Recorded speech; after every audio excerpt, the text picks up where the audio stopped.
This video is in collaboration with Zen Market. More on them later.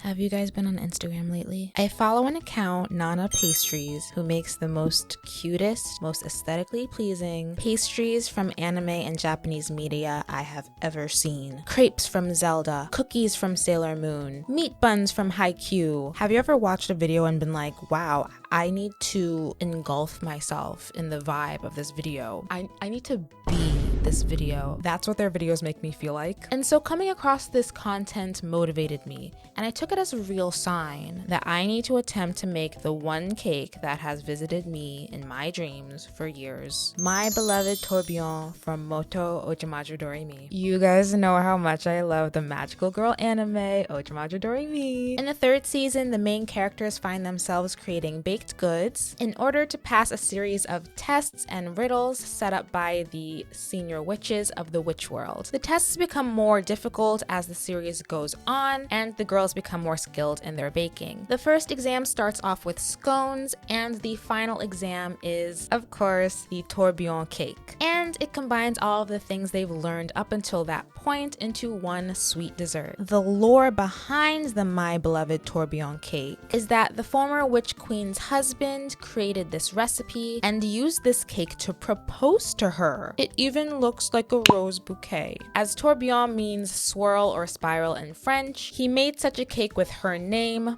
Majo Tourbillon, in mind. Being proposed to via an original cake recipe made by your lover in your honor is crazy, I'm not gonna lie. No wonder the queen cast an all-binding curse on the witch world after he and her son passed away. You know, just girly things. I have very good reason to be intimidated by the tourbillon cake. I call it problematic because of its complicated composition. It's composed of several desserts in one. A small, layered rare cheesecake in the center, a layer of raspberry gelatin over it, raspberry mousse filling surrounding it, slices of roll cake on top, and an outer layer of bright raspberry jelly. Not only have I not even attempted to make any of the desserts I just listed on their own, but some of these dishes separately are desserts that the characters themselves struggled with earlier on in the season. Doreimi struggling to roll a roll cake has, for some odd reason, stuck with me for years now. I feel like I'm skipping a few courses on the syllabus by doing this, but I knew this was a challenge I was going to pursue eventually. It was just a matter of when. I actually thought about making this cake as like a 2-year YouTube celebration. That didn't work out. But with the little experience I do have, I am more than ready to take on the challenge that is this beautiful, yet kind of bizarre looking magical girl cake. And more than anything, I'm just hoping it tastes good.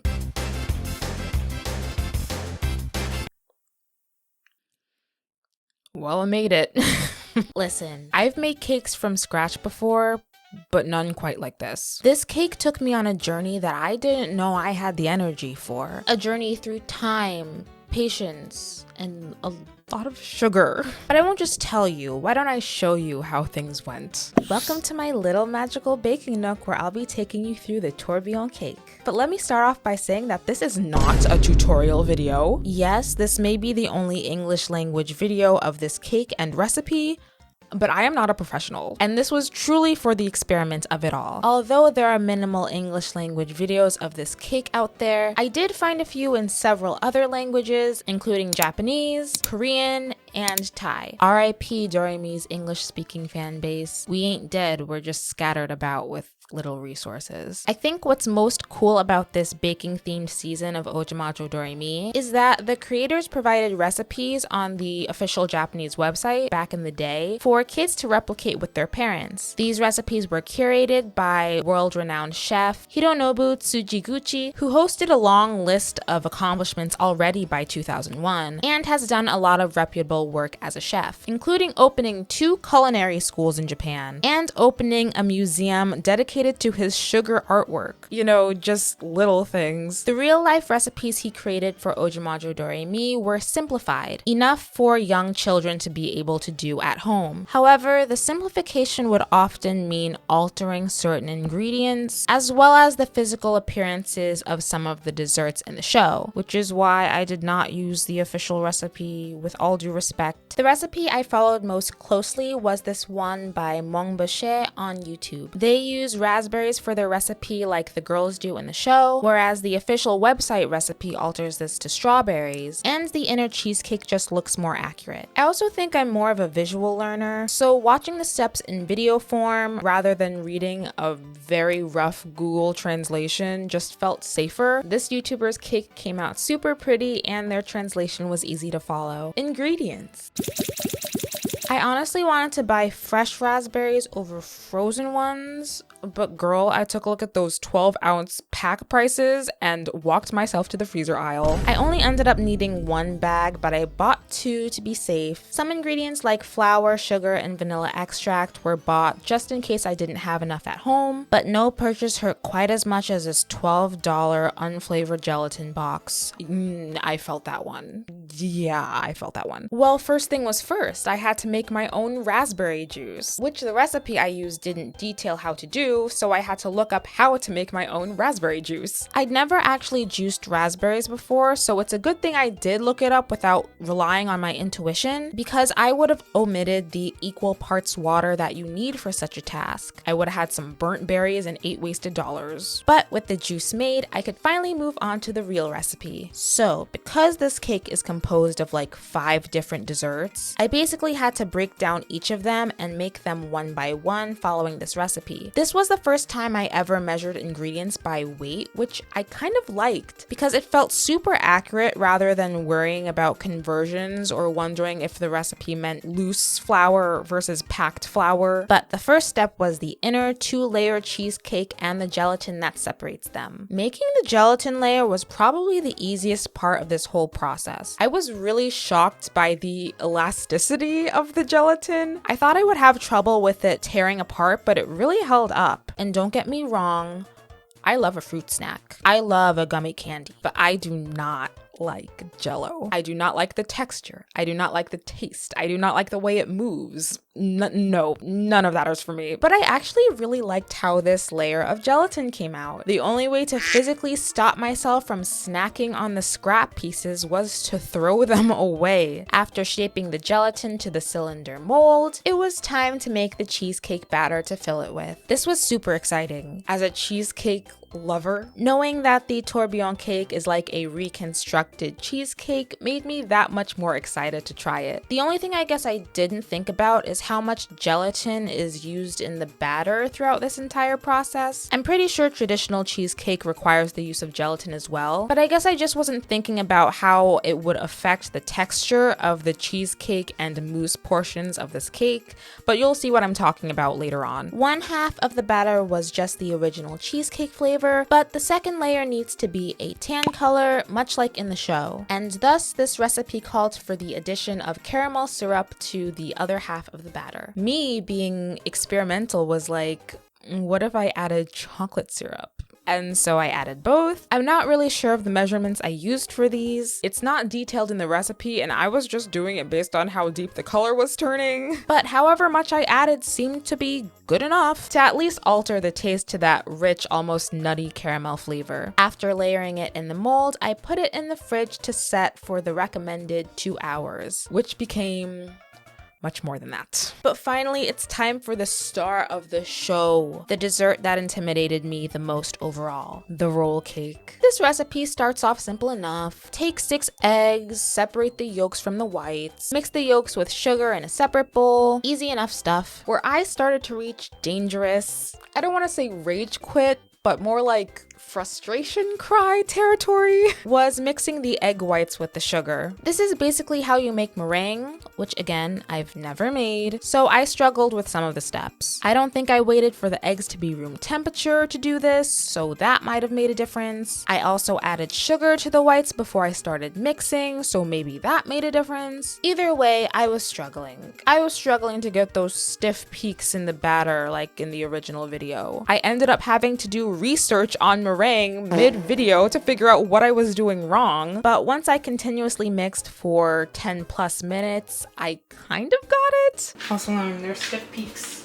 I got some stiff peaks. It was enough for me to move the F on because I was tired and the sun was setting, and my god, I've been doing this for 5 hours and I still don't even have the cake baked, and I underestimated how long I'd be doing this for. Panic mode was definitely about to start.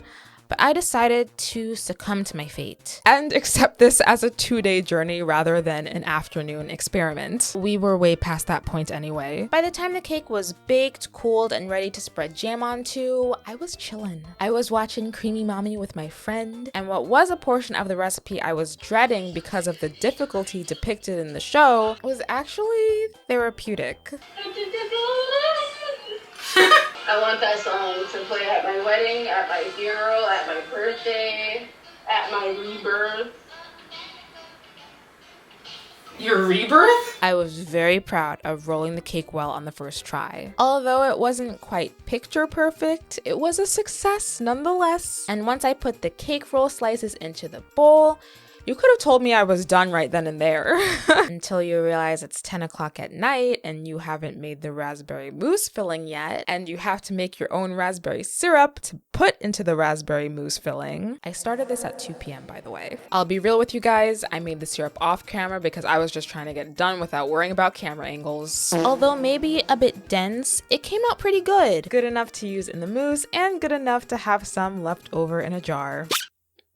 Ooh, look at me, I'm a homemade jam girly now. Making the raspberry mousse was pretty much the same process as making the previous inner cheesecake layers, which by the way has now been in the fridge for more than 2 hours, but anyway. If you make this, I would recommend that you wait until your cream cheese is at room temperature, because getting the lumps out by hand whisk was not happening. I started to use the electric hand mixer near the end, and proceeded to wonder why I hadn't just done this from the start. But God, at least it was finally time to put them all together. The little gelatin layer cheesecake could finally see the light outside of the refrigerator. First, I put in a decent amount of raspberry mousse. Then I could put the cheesecake in, and it's sinking. Oh, it's sinking. I didn't put enough mousse in, I guess. Took the cheesecake out, put more mousse in because this cheesecake really has to be level with the rim of the bowl. It's supposed to be at the bottom of the cake, not vaguely floating in the center, but it turned out okay, and I had just enough batter to fill it to the very top. The science of sweets is pretty amazing. With all of this done, just after 11:30 p.m. I could finally put the cake bowl in the refrigerator to set and take a moment to rethink my life choices. But at least what I believed to be the hard part was now done, and I could wake up tomorrow morning, coat the cake in raspberry jelly, and have an easy afternoon. Or so I thought. I was feeling well rested and ready to go the next morning. Knowing I only had really one step left in the process really added to that feeling of, I got this. There were a few recipes on YouTube that used gelatin for the outer layer of this cake, where they do this cool thing and pour the bowl over the top and it just fall down off the sides. Originally, I really wanted to do that. However, after snacking on enough pieces of the cheesecake's gelatin layer the day before, I decided to just stick with the raspberry jelly from the Monbouche recipe. I was very much so gelatined out. I did not want to have to take a bite into another layer of gelatin. Besides, in the show, it seems like the girls use a jam for the outer layer anyway, so I was just being show accurate. Now, I did run into an issue with the jelly after I made it, where it didn't seem as dense as it could be. Mine ended up being on the more syrupy side rather than more jam-like, but I thought maybe this wouldn't be so much of a problem once it chilled in the refrigerator. I think I was just impatient at this point, but I do wish I had cooked it for a little bit longer. I also added a tiny drop of red food dye to help with the color. After letting it cool, it was time to get to work. Even taking the cake out of the bowl naked was so exciting. It's so cute! It looked exactly like all of the videos I'd seen and how it looks in the show. I was like, oh, I did it. Brushing the jelly on almost felt nostalgic, like painting a school project, and I quite enjoyed that part. However, gravity was beginning to do its thing, and the jelly syrup was pooling on the edges of the plate. I mean, it wasn't terrible, but I couldn't help but feel like this wouldn't have happened if I'd made the jelly just a bit thicker by cooking it longer. It didn't help that it was so hot out these 2 days, so it was basically melting back into syrup as I was putting it on. Ugh, I was getting so annoyed by this. But at some point I accepted that it wouldn't be perfect. And honestly, it turned out pretty damn good. I don't have trouble following recipes, but looking at it, I still couldn't help but feel like, wow, I can't believe I made that. It really looks like it does in the show. Glossy and red like the blood of all thine enemies. It's definitely a dessert that prioritizes appearance just as much as taste. And how does it taste? Is it even good after all of that effort? Wait, you can't eat that cake yet. Not until you've put the finishing touches on it. Of course, okay. Of course, I had to use the pâtissier peron like they use in the show to add magic to a magical cake. If you guys saw my magical anime design video, then you might know that I almost burst a blood vessel thinking about the ever-elusive Doreimani toys on the secondhand market. And now, I can't believe holding this one in my hands right now, all thanks to today's collaborator, Zen Market. Zen Market is a proxy service that allows you to buy goods straight from Japan. I've been using Zen Market for 3 years now, and they are my go-to proxy service. I use them to browse secondhand flea markets like Yahoo Japan Auctions and Mercari Japan, which is where I got this, at a much cheaper price than the $300 I was crying about, by the way. And you can also use Zen Market to shop popular Japanese retail websites that otherwise wouldn't ship to foreign countries. I've used this feature quite a bit. It's how I got my phone case, as well as the cutie apron you've been seeing me wear throughout this video. They ship worldwide, so I highly recommend them. And you can use my code Doreimani when you sign up to get 800 yen off your international shipping, or by using the link down in the description below. And thank you to Zen Market for collaborating with me on this video. Look at that cut. Beautiful! The more I think about it, the more this cake and its composition reminds me of those Betty Crocker bacon fill infomercials that used to come on. Imagine the look on your child's face when you cut into the cake and there's his favorite flavor of ice cream or her favorite gelatin. Like, oh my god. Should I have just used one of those pans? Did anyone actually own those? Anyway, the taste is really good. I love the way the caramel layer came out. And the raspberry flavor of the mousse really comes through. Definitely not as tart as you might think. The gelatin is okay. Its sweetness is definitely overpowered by everything else going on, so the only thing that really comes through is its texture, which is interesting. It's different. I'm definitely not crazy about it, but I guess I appreciate what it's doing. Earlier, I mentioned how much gelatin I had to bloom for these cheesecake and mousse layers, and how I didn't know how it would affect the layers. Well, the gelatin sure did gelatin in there, giving the inner cheesecake layer a bit of a jello feel. I guess I say this because I prefer my cheesecake to be a bit denser, maybe? I really don't know the terminology. I just think texturally it was a lot of gelatin. But like I said, the taste of these layers was great enough for me to look past that. The roll cake layer also came out delicious. I'm very glad I used store-bought jam to spread on it because, I don't know, the seeds add texture. And I'm especially glad I followed my gelatin fatigued instincts and went with a jelly layer on the outside instead of gelatin. It's delicious. However, all things considered, after I ate most of my slice that day, I started to feel sick. Not terribly sick, but sick enough. There's nothing like baking from scratch that opens your eyes to how much sugar content is in a dessert. I was feeling so sick for the rest of the day that I was like, oh my god, I have to give the cake a negative review. I did all of this work just to like it and then hate it. I was fine. Mind you, I was fine. I just think as you're baking, you're active, you're doing things, you're taste testing, and eventually I just got tired of all of the extra sugar content. I had a smaller slice the next day and it was just as tasty as the first time I tried it. All my body was really wanting between that time was a salad. Yeah, and I got it. It was very delicious, the salad. Was this cake worth making? Yes. Making this cake was like a bucket list check mark. It's almost surreal that I actually got to make it finally. Would I make it again? Honestly, I think I would. It might sound surprising after all of my complaining, but I actually had a decent time making this cake. I didn't get overly frustrated during the tough parts, and I generally stayed excited because of how much I wanted to make this cake. I'd make it again if only for the things that I do differently. My checklist for things I do differently: make a denser jam for the outside coat, thinner layer of raspberry gelatin on the inside, figure out how to use less gelatin overall, make a proper meringue so the roll cake comes out better. It didn't come out badly, but it also didn't look as smooth as some of the results that I saw online, and I think that has to do with my meringue struggles. I feel like I learned so much more about baking just from this one cake. It took some patience, but it was worth it for the experience. And after all of that effort put in her name, you can only imagine how the former witch queen felt.